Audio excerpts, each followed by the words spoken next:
Bismillahirrahmanirrahim. Assalamualaikum warahmatullahi wabarakatuh. Yang saya hormati Bapak Kepala Sekolah dan Dewan Guru yang saya cintai. Alhamdulillah puji syukur kehadirat Allah karena kita masih bertemu kembali dengan acara elaborasi tentang rencana tindak lanjut saya tentang pembelajaran berbasis proyek di komunitas belajar di sekolah. Oke,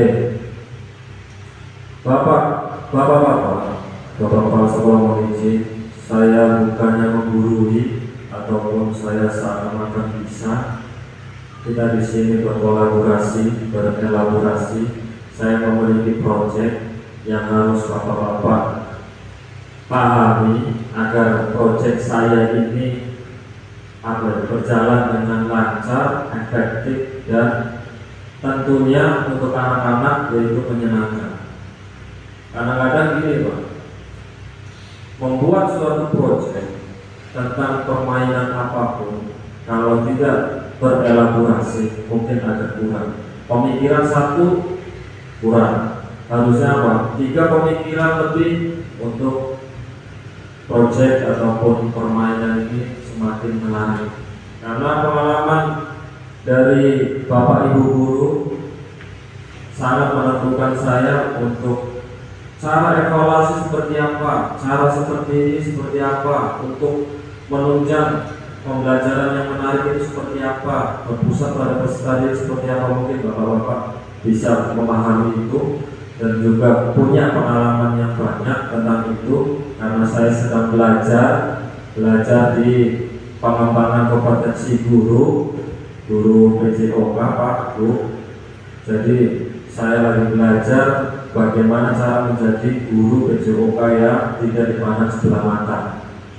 Makanya kalau melihat isu yang dulu itu guru PJOK, ya mohon maaf ya Pak ya, disepelekannya dengan hal apa? Datang memberikan bola, anak-anak suruh baris, suruh pemanasan sendiri ataupun apa dalam pembelajaran ortodok lah, dalam arti seperti itu. Tapi ternyata sama halnya dengan Bapak Ibu Guru, mempunyai apa? Mempunyai basic ataupun model pembelajaran yang menarik seperti apa, yang berpusat peserta didik seperti apa, mungkin seperti itu. Nah, ini saya di PKD sudah mau di ujung penyelesaian Bapak Ibu Guru, yaitu apa? Sekarang tugas video yang ketiga untuk pengembangan ataupun presentasi proyek saya terhadap apa yang saya akan sampaikan, apa yang saya ingin, apa tujuan saya seperti itu. Baik Bapak Ibu, walaupun sudah kenal kata pepatah tak kenal maka tak sayang, tidak apa-apa. Saya akan mengenalkan kembali. Nama saya Muhammad Selamat Firdaus.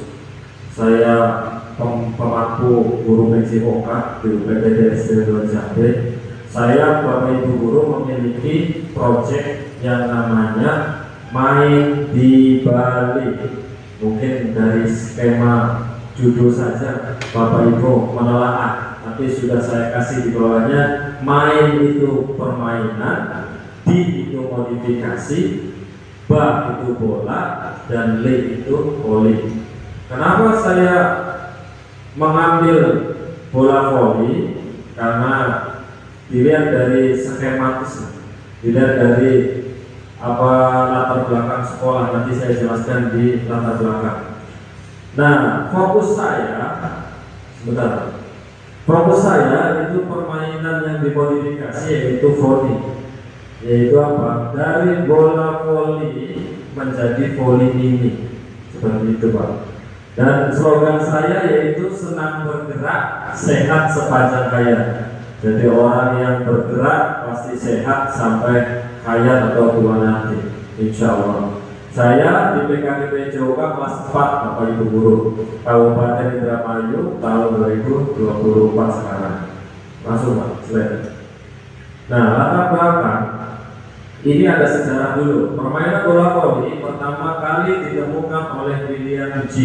Morgan pada tahun 1895 di Holyoke, Massachusetts, Amerika Serikat. Pada awalnya, bola voli dirancang sebagai olahraga yang lebih sedikit intensitas fisiknya dibandingkan dengan olahraga lain yang ada pada waktu itu. Nah, seiring perkembangannya permainan bola voli, variasi dan atau kombinasi dari permainan ini mulai bermunculan, baik untuk menyesuaikan dengan kebutuhan atau preferensi tertentu atau untuk menciptakan tantangan baru dalam permainan tersebut. Jadi waktu dulu ditemukan bola voli, ini permainannya olahraga ini dirancang ini lebih sedikit intensitas fisiknya ketimbang dengan yang lain. Contoh sepak bola. Kalau sepak bola kan ada tackling, benar nggak Pak? Ada tackling, setelah itu apa? Ada gesekan tubuh, banyak pelanggaran-pelanggaran yang harus dicermati dengan wasit agar permainan sportif dan lain sebagainya. Tapi pertama kali bola voli ini kurang yang namanya sedikit yang namanya intensitas fisik, karena klub satu dengan klub yang lain itu berpisah. Kita sama-sama satu tim, tidak dengan bola sepak bola. Kalau sepak bola kan campur dari satu, makanya intensitasnya sangat tinggi fisiknya. Terus kenapa dengan adanya sejarah dan isu, makanya permainan modifikasi bola voli ini diciptakan untuk memperkenalkan permainan bola voli kepada anak-anak dan orang dewasa yang belum pernah bermain sebelumnya. Permainan ini juga dapat digunakan untuk meningkatkan keterampilan bermain bola voli, mengurangi cedera pada anak-anak, dan kesetaraan gender. Inilah Pak, latar belakang saya mengambil latar belakang ini dari sekolah saya sendiri Pak. Di sekolah saya itu yang namanya anak memegang bola voli itu seakan-akan takut Pak.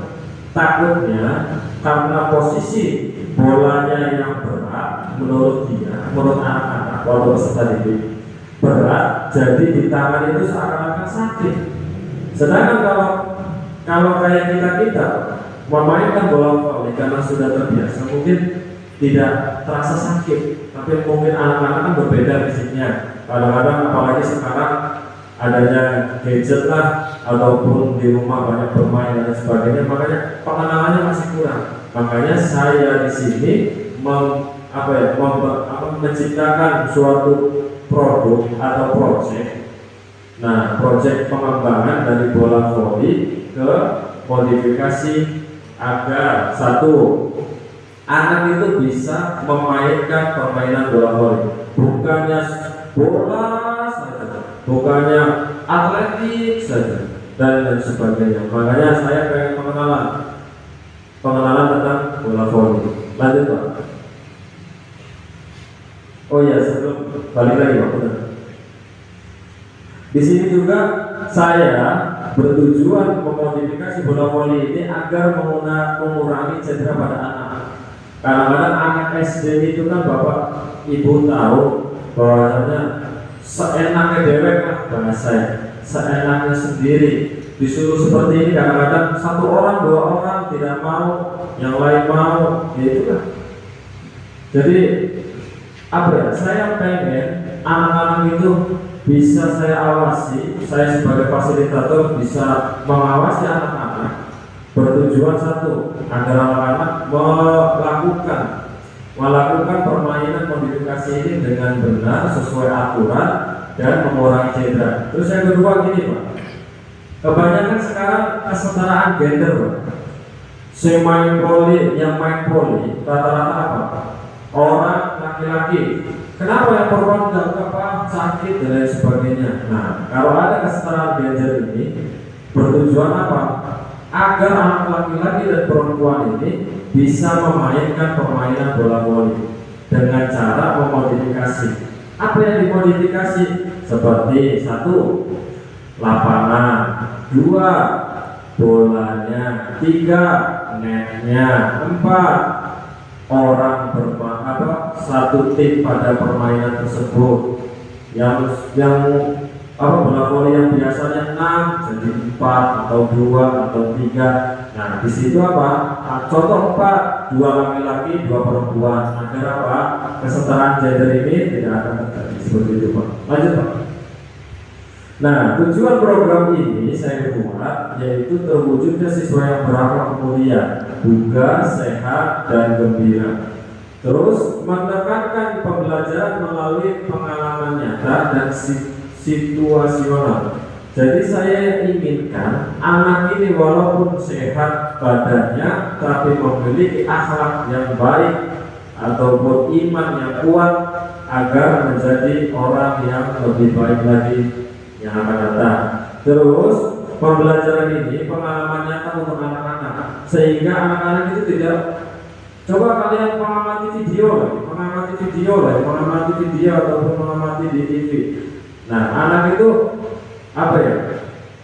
melakukan secara nyata di lapangan. Oh iya, bola voli seperti ini, permainannya seperti ini, lapangannya seperti ini, walaupun sudah dimodifikasi, tapi permainan cara bermainnya seperti ini, tidak boleh lebih dari 4 dan lain sebagainya. Terus memperkenalkan permainan bola voli kepada anak-anak dengan permainan yang dimodifikasi ini, agar anak-anak itu suka dengan permainan dengan olahraga bola voli. Makanya saya membuat modifikasinya, Pak. Agar anak yang saya tadi bilang, agar anak-anak itu tidak jauh dari tidak terkena cedera yang lebih parah ataupun seperti apa. Terus anak-anak suka yang namanya permainan bola voli, gembira, senang, dan lain sebagainya. Terus meningkatkan keterampilan, pengetahuan serta nilai sosial melalui pengalaman bermain bola voli yang menyenangkan dan menghibur. Nah, nilai-nilainya nilai-nilai sosial, Pak. Jikalau teman ada yang salah, pasti teman yang satu lagi yang benar, kita itu satu tim, dan lain sebagainya. Gotong royong seperti yang profil pelajar Pancasila kita melalui kurikulum merdeka itu sosial, gotong royong, seperti itu, Pak. Terus menerapkan konsep belajar aktif melalui model pembelajaran SEM, diharapkan sudah terlibat secara langsung dalam kegiatan tersebut. Jadi penerapan konsep belajarnya saya buat sport education model. Jadi anak-anak nanti dibikin yang namanya pertandingan. Nah, pertandingan ini nanti ada berperan aktifnya, Pak. Jadi dari kelas 1 sampai kelas 6 nanti semuanya jadi target peserta didik untuk SEM ini. Contoh kelas 1, kelas 2 jadi jadi tim hore, supporter. Nanti kelas 3-nya jadi moderator, kelas 4-5-nya jadi pemain, dan kelas 6 sebagai panitia. Nah, Bapak Ibu dan saya pribadi ini nanti sebagai fasilitator atau yang mengawasi acara SEM tersebut. Jadi SEM ini bertujuan untuk menggugah anak untuk mencoba cara pertandingan itu seperti apa, tata cara itu seperti apa, tapi tidak keluar dari koridor kita bahwasanya kita di SEM memiliki yang namanya koridor pendidikan. Jadi anak belum memahami sesuatu hal, ya harusnya bertanya dengan gurunya ataupun ngobrol komunikasinya agar anak ini bisa terarah. Oh iya, kamu sebagai bagian dari wasit, kamu sebagai bagian dari wasit garis, dan lain sebagainya. Jadi SEM ini menurut saya terstruktur. Anak itu bergerak, berperan aktif, tidak ada yang diam ataupun duduk-dudukan dan sebagainya. Lanjut, Pak. Capaian dalam anak-anak kegiatan. Capaiannya adalah mampu memahami pengetahuan tentang permainan bola voli dengan baik dan benar. Jadi sebelum saya memasuki bola voli modifikasi, saya akan menjelaskan tentang aturan bola voli yang asli kepada anak-anak. agar anak-anak itu memahami, oh iya, ternyata bola voli itu sangat menyenangkan, tidak seperti yang dibayangkan. Wah, sedikit-sedikit sakit tangannya dan sebagainya. Terus pengetahuan tata cara dan aturan permainan bola voli. Nah, siswa dapat melakukan permainan bola voli walaupun telah dimodifikasi. Jadi yang saya harapkan Bapak Ibu guru, dengan program saya ini anak-anak tidak ada yang diam ataupun bilang tidak bisa, karena modifikasi yang saya buat ini sangat-sangat mudah untuk dilakukan anak sekolah dasar, dengan cara bola yang tidak seperti biasanya, bola yang lebih ringan, anak-anak kan bisa buat. Beda kalau SMP SMA, seandainya menggunakan bola voli asli pun masih bisa, tapi kalau SD kan belum tentu bisa, karena fisiknya kan ada yang kuat, ada yang tidak. Ada yang anak mami, biasanya kan begitu. Ada yang tidak, ada yang bukan pekerja keras di rumahnya, hanya tidur-tiduran, tidak membantu orang tua, seperti itu Pak. Terus dengan pendekatan modifikasi bola voli ini, siswa dapat bermain bola voli tanpa merasa sakit, takut cedera, dan kesetaraan gender yang di latar belakang tadi Pak. Terus siswa dapat bergerak dengan senang dan gembira. Ini yang program ini saya buat, tujuannya senang dan gembira, agar anak itu memainkan senang dan gembira. Langkah-langkah kegiatannya yang pertama yaitu elaborasi dulu, seperti diskusi dan koordinasi dengan kepala sekolah dalam bahasa Jawa. Seperti sekarang ini Pak, saya pribadi sedang melakukan elaborasi. Saya memiliki program. Nah, dipahami dengan Bapak Ibu guru. Seandainya program saya ini ada yang kurang, saya juga mohon pemasukannya. Nah, diskusi Bapak Ibu ini sangat penting untuk saya. Karena apa? Program yang saya buat ini tidak akan hebat atau tidak akan sempurna jikalau tidak ada pendapat atau masukan dari Bapak Ibu guru. Terus yang kedua, sosialisasi kepada rekan guru dan siswa tentang pengenalan permainan bola voli. Sekiranya setelah saya presentasi kepada Bapak Ibu guru, sekiranya ada yang kurang nanti saya perbaiki, nanti saya akan memberikan sosialisasi kepada anak-anak agar anak-anak sebelum bermain memahami aturan dan cara bermainnya. Terus menetapkan permainan bola voli yang dimodifikasi yaitu permainan voli mini. Nah, saya namakan modifikasi bola voli ini voli mini. Saya melihat dari modul ajar ataupun buku pada kurikulum Merdeka kelas 4. Jadi saya berinisiatif untuk memodifikasinya. Terus yang keempat, menentukan waktu pelaksanaan. Nah, waktu pelaksanaan ini Pak, saya mengambil hari tenang setelah asesmen pertengahan gitu. Jadi kan asesmen kan Desember.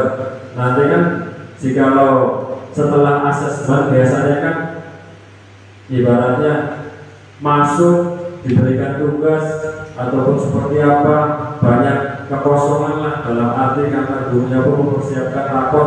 Jadi saya membuat yang namanya SEM, Support Education Model, agar anak itu walaupun berangkat sekolah tapi tetap merasa senang karena ada yang namanya kompetisi. Terus yang kelima, kegiatan permainan modifikasi voli dengan model pembelajaran SEM. Terus yang keenam, evaluasi dilaksanakan setelah kegiatan dilaksanakan. Terus lanjut. Nah, ini tentu program dan mitra dalam kompet.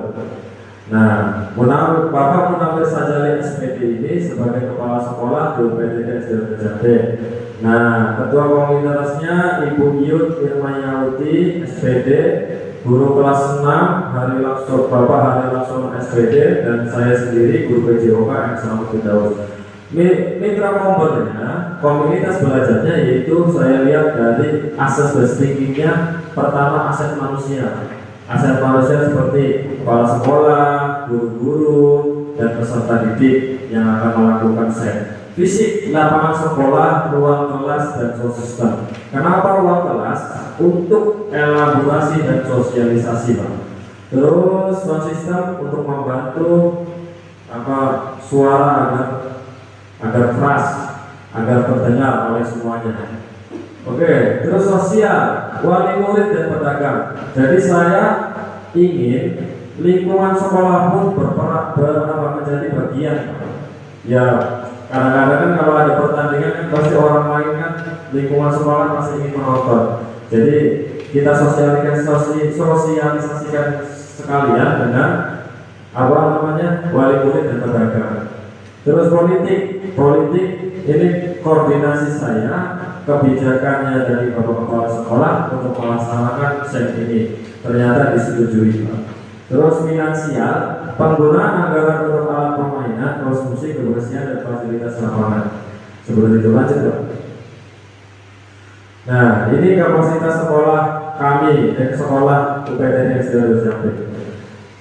UPTN Sdn Jambe memiliki 9 pendidik, meliputi kepala sekolah, 6 guru kelas, guru PAI dan guru PJOK yang berkompeten dan kepribadian baik. Terus sekolah memiliki 118 peserta didik yang senang bergerak, memiliki halaman yang luas, sound system dan proyektor yang baik, ruang setiap kelas yang cukup luas, mampu untuk pelatihan, pendidikan berat maupun pengukuran kebugaran jasmani.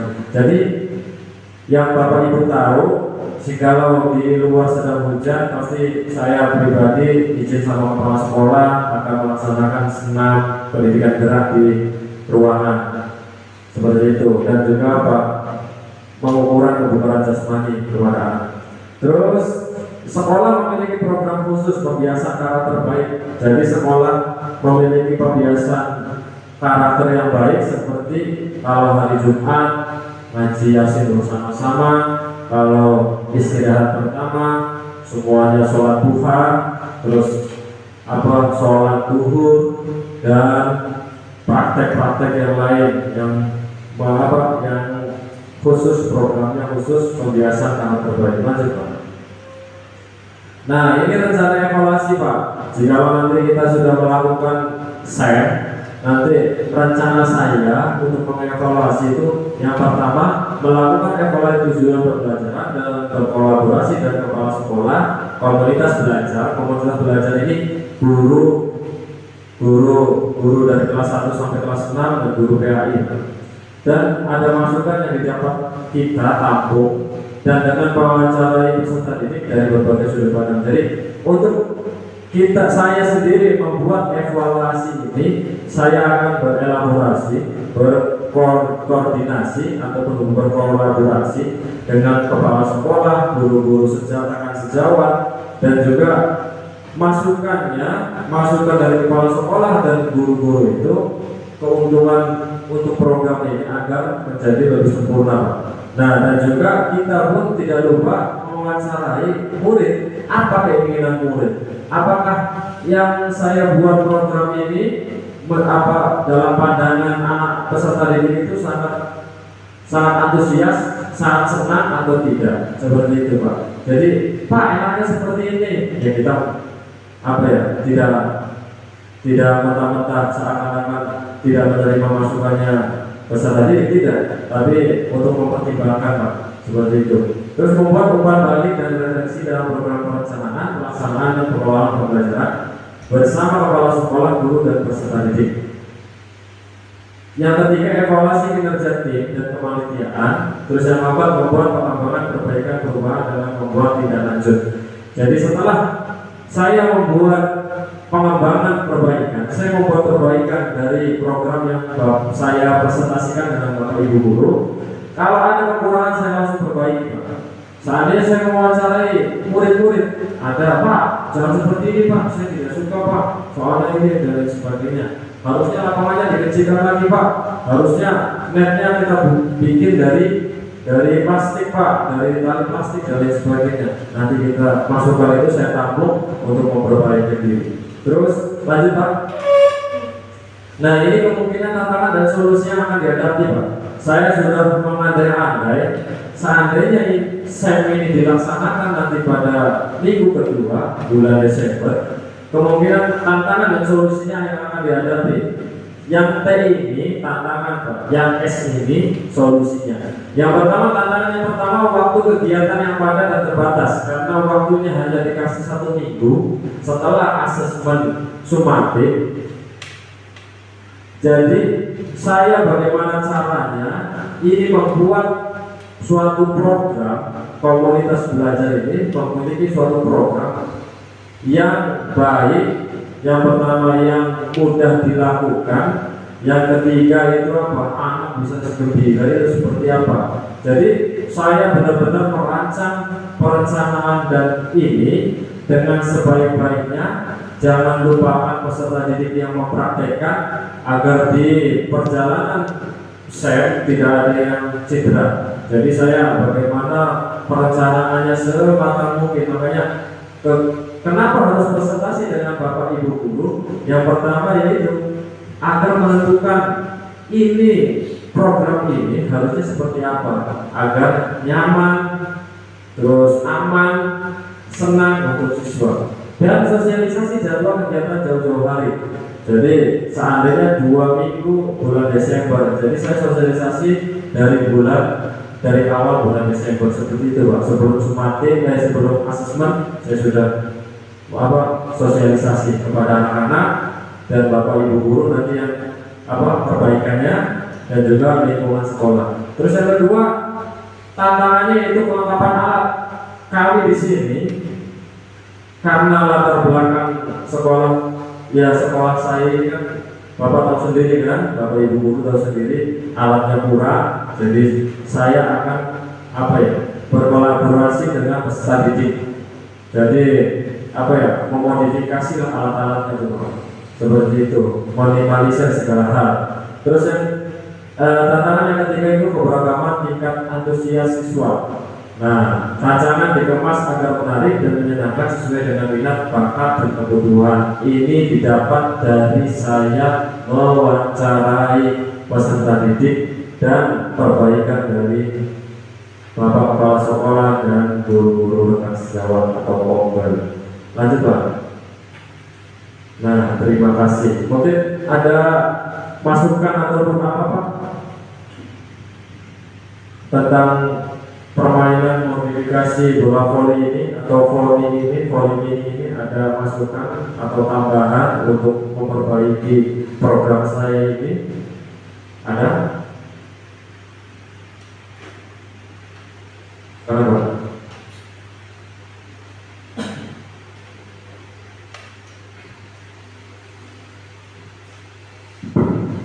Assalamualaikum warahmatullahi wabarakatuh. Waalaikumsalam warahmatullahi wabarakatuh. Perkenalkan saya Anjo Zulfikar. Sedikit masukan dari saya mengenai modifikasi pembelajaran di bola voli. Menurut saya ada satu tadi yang ketinggalan mengenai fungsinya, yaitu fungsi modifikasi dapat meminimalisir pengeluaran biaya belanja alat dan menambah kuantitas alatnya. Karena ketika permainan dimodifikasi itu bisa merubah ukuran. Contohnya tadi ukuran lapangan bisa diperkecil ataupun tinggi netnya. Sudah pasti maka netnya pun bukan menggunakan net yang standar bola voli yang normal. Lalu tadi yang Mas katakan mungkin ada anak yang berkomentar, "Wah, harusnya netnya dari bola plastik," misalkan. Yaitu ide yang sangat cerdas karena untuk meminimalisir biaya belanja alatnya. Ya. Dan tentunya kita bisa merakai bersama anak-anak juga, membuat modifikasi sekaligus membuat pembelajaran bagaimana caranya anak-anak itu membuat modifikasi alat dari permainan bola voli ini. Begitupun permainan-permainan yang lainnya yang anak bisa belajarkan seperti itu. Kemudian bola, ketika kita butuh kuantitas bola yang lebih dari satu atau cukup banyak, tentunya bola juga bisa dimodifikasi. Karena yang tadi Pak Selamat katakan, banyak sekali anak SD yang masih merasa takut dengan bola voli yang berat. Selain itu, bola voli pun yang standar harganya cukup mahal. Bagaimana kita memodifikasi membuat bola voli yang lebih ringan, lebih murah? Bisa menjadi contohnya kita membeli bola yang karet yang murah harga 5 ribuan. Nah, kemudian pembelajaran anak bisa memegang satu anak satu bola, maka anak itu akan lebih banyak mencoba dibandingkan menonton. Jadi kuantitas alat itu penting, melihat jumlahnya anak. Jangan sampai anak itu kelamaan menonton temannya yang sedang bermain. Itu akan mengurangi jam belajar yang tertera. Misalkan jam belajar TJOK 2 jam untuk praktek. Kalau misalkan mereka terlalu banyak menonton, maka akan sedikit juga gerak mereka. Seperti itu, terima kasih. Terima kasih Pak Andre, Masya Allah. Yang pertama masalah minimalisir biaya, yang kedua alat. Terima kasih Pak Andre, masukannya sangat bagus. Ada lagi Pak? Baik, cukup. Terima kasih Bapak Kepala Sekolah, mohon izin. Terima kasih Pak Anjay atas masukannya. Semoga nanti saya akan memperbaiki ini dengan yang lebih baik lagi, agar bisa diterima dengan anak. Pembelajaran sainnya juga menyenangkan dan gembira kepada anak, tidak mengurangi rasa hormat saya kepada Bapak Kepala Sekolah dan Ibu Guru, Bapak Ibu Guru. Saya akhiri. Wabillahi taufiq wal hidayah. Assalamualaikum warahmatullahi wabarakatuh.